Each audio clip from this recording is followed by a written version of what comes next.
К жанру романтической элегии относят литературоведы замечательное стихотворение, которое Пушкин написал во время Южной ссылки и послужившее основой для написания романса известным композитором Николаем Римским-Корсаковым. В раннем меловом автографе сочинение называлось «Таврическая звезда». О чем она? О красоте юга и обозначенной намеком тема любви.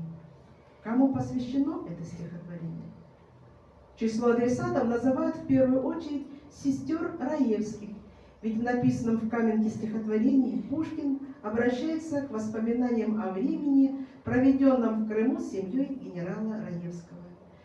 Это были для поэта незабываемые дни, к которым он позже не раз возвращался мыслями. «Мой друг, счастливейшие минуты жизни моей провел я посреди семейства почтенного Раевского», писал в свое время Пушкин брату Льву о пребывании в Гурзуфе. Но о ком конкретно говорит великий поэт в последних строчках элегии, остается загадкой до сегодняшнего дня. Итак, романс «Редеет облаков летучая гряда». Музыка Римского-Корсакова, слова Пушкина. Исполняет Людмила Горнаева. Аккомпанирует Татьяна Угоркова.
Стихотворение Александра Сергеевича Пушкина «Певец» сочиненная поэтом еще в годы обучения в Царско-сельском лицее, оказалось невероятно популярным. В нем поэт передает через слова певца глубокие чувства и эмоции, которые заставляют задуматься о жизни и любви. К моменту написания сочинения 17-летний поэт уже успел постичь горечь любовного разочарования и поэтому пребывал в весьма угнетенном душевном состоянии. Он слишком близко воспринял к сердцу свой мимолетный летний роман с дочерью соседского помещика.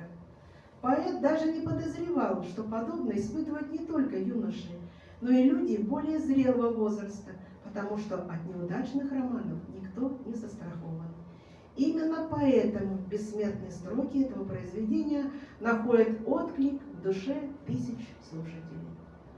Музыку к этим пушкинским строкам в разные годы писали многие композиторы. Сейчас мы услышим вариант романса «Певец», созданный Николаем Титовым, автором многочисленных романсов первой половины XIX века. «Певец». Музыка Титова, слова Пушкина.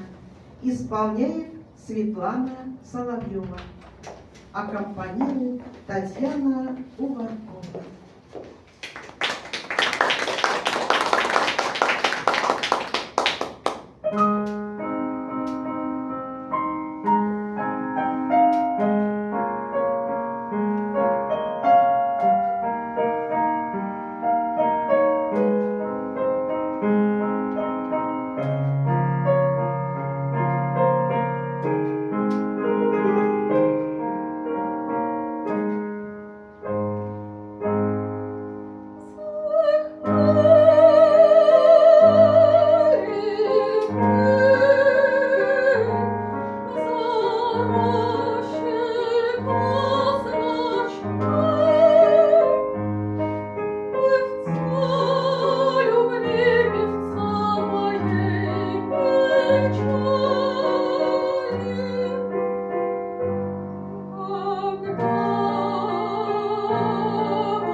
Корсакова ассоциируется у широкой публики с чудесными сказочными операми и красочными симфоническими полотнами.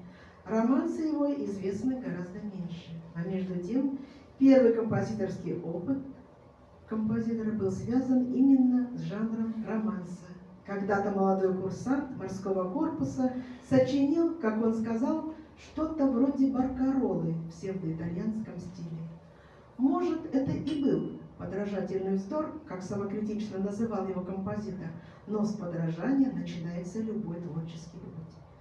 Самобытность вокального творчества Римского-Корсакова проявилась уже в ранних его вокальных миниатюрах.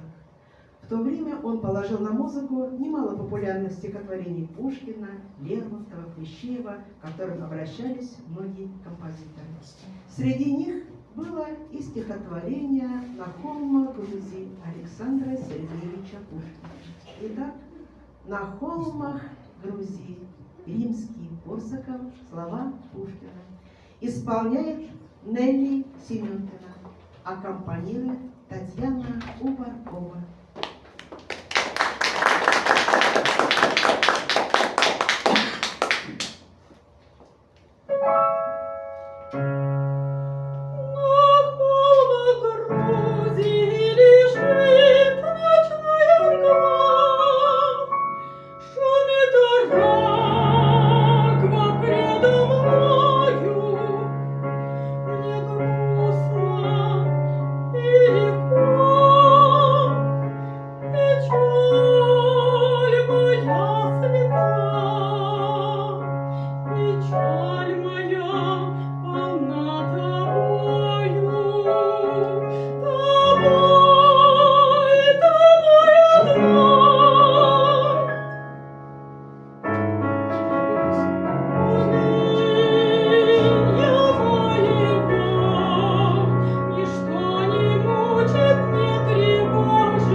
Который сейчас прозвучит для нас, воедино сплетены легенды, вымысел, предания и реальная действительность.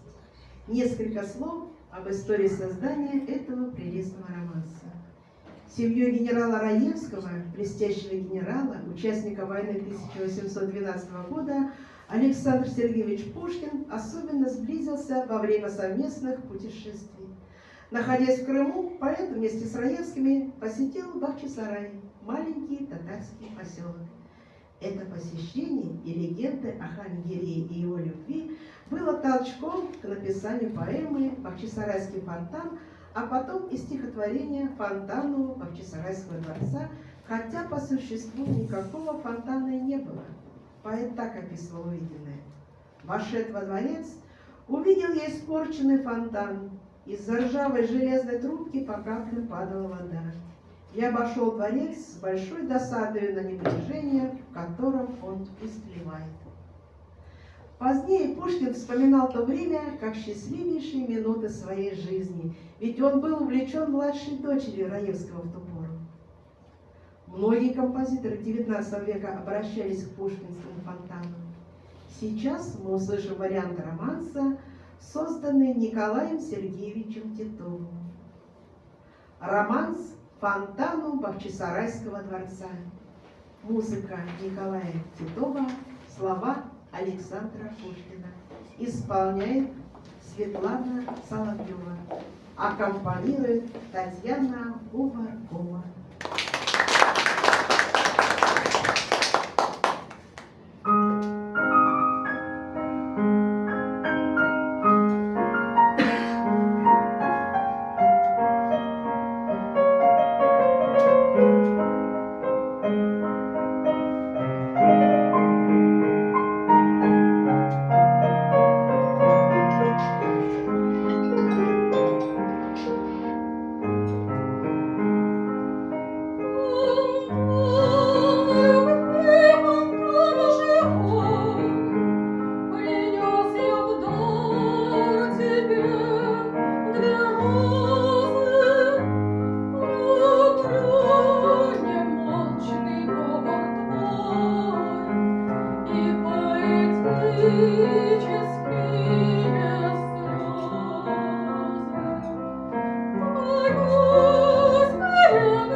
сейчас для нас прозвучит широко известный романс выдающегося русского композитора Сергея Рахманинова на слова его современницы, поэтессы Галины Галиной.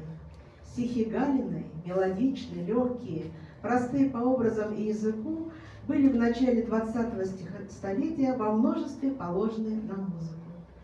Кроме Рахманинова, на стихи Галиной писали музыку Гнесин, Гречанинов, Асафьев и другие.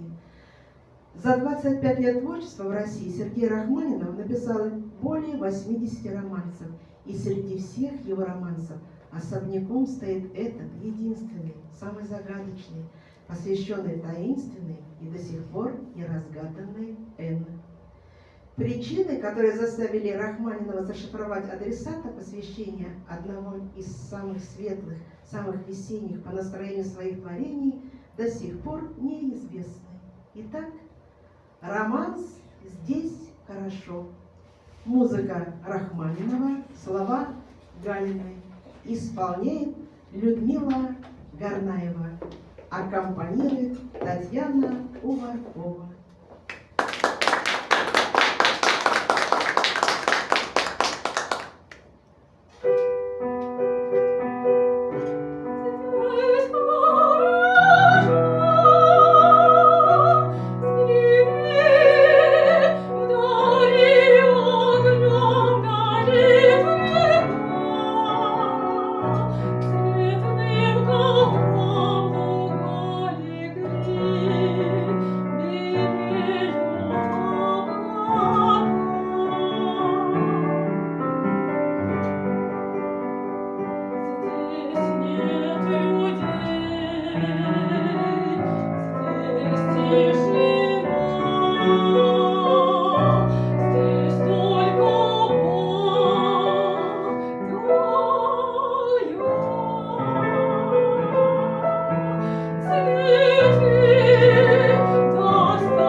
Колыбельные песни зародились еще в древние времена, о чем свидетельствует фольклор и археологические находки. На основе народного творчества возникли литературные колыбельные. Тексты для них сочиняли Лермонтов, Майков, Фет, Некрасов, Ахматова и другие. С XVIII века народная колыбельная получает широкое распространение в профессиональной вокальной музыке. Среди часто исполняемых произведений известна колыбельная Эмилия Балакирева на слова Арсеньева, один из романсов раннего периода его творчества. К слову, Балакирев никогда не был женат и не имел детей, а его романы с женщинами тоже неизвестны. Систематического музыкального образования Балакирев не получил, и серьезным музыкальным образованием Балакирев обязан главным образом самому себе. Композитор всегда выступал как верный последователь Глинки, а одним из заветов первого классика русской музыки была опора на народную песню как источник творчества. Колыбельная песня, музыка Балакирева, слова Арсеньева. Исполняет Светлана Соловьева, аккомпанирует Татьяна Уваркова.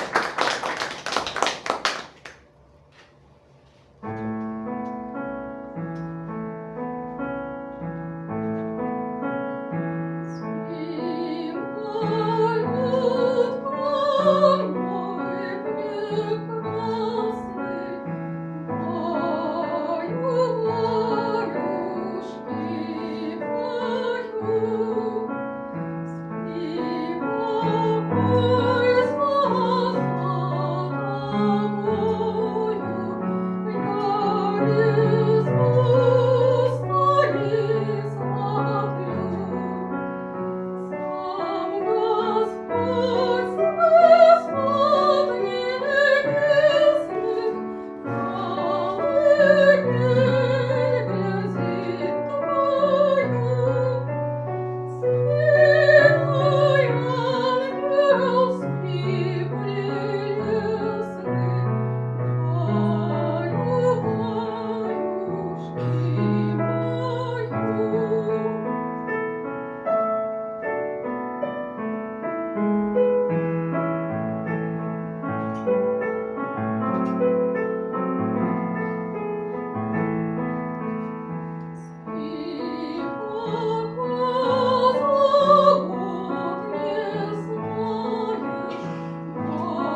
Исаак Дунаевский – прославленный советский композитор, дирижер, педагог.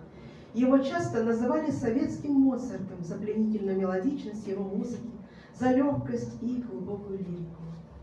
Его песни пели на концертах, с экранов телевизоров, на улице и практически в каждом доме. Песня, которую мы сейчас услышим, написана на стихи малоизвестного поэта, даже не поэта, Сергея Алымова, художественному фильму «Новый дом», где впервые и прозвучала.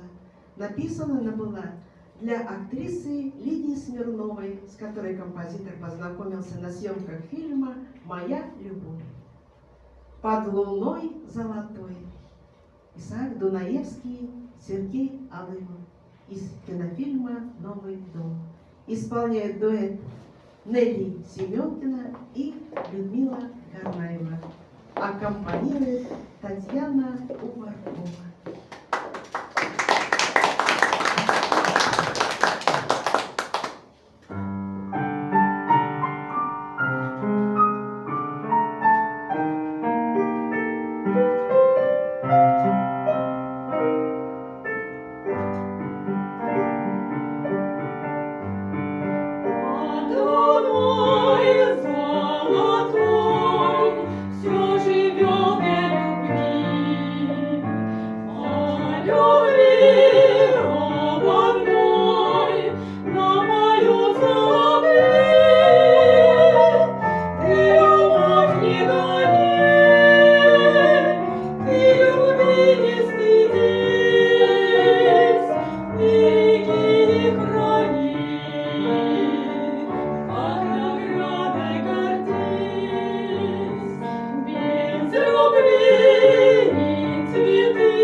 Наше вокальное путешествие подошло к концу.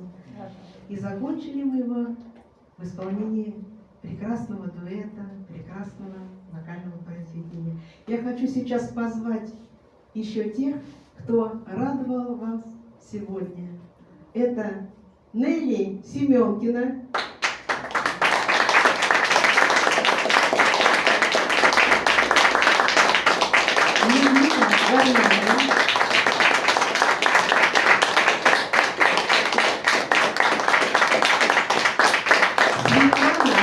Воробьева.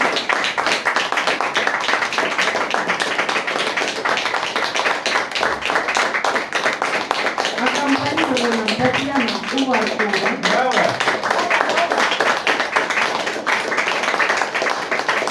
Вела концерт Ольга Костяшкина. Мы очень рады теплому приему, такому вниманию с вашей стороны. До новых встреч! Спасибо.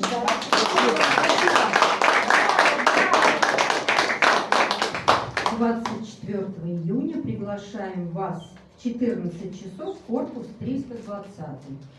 И в 320 корпусе следом будет еще концерт 26 июня. 26 мой сольный концерт, 26 общий. До новых встреч! Спасибо.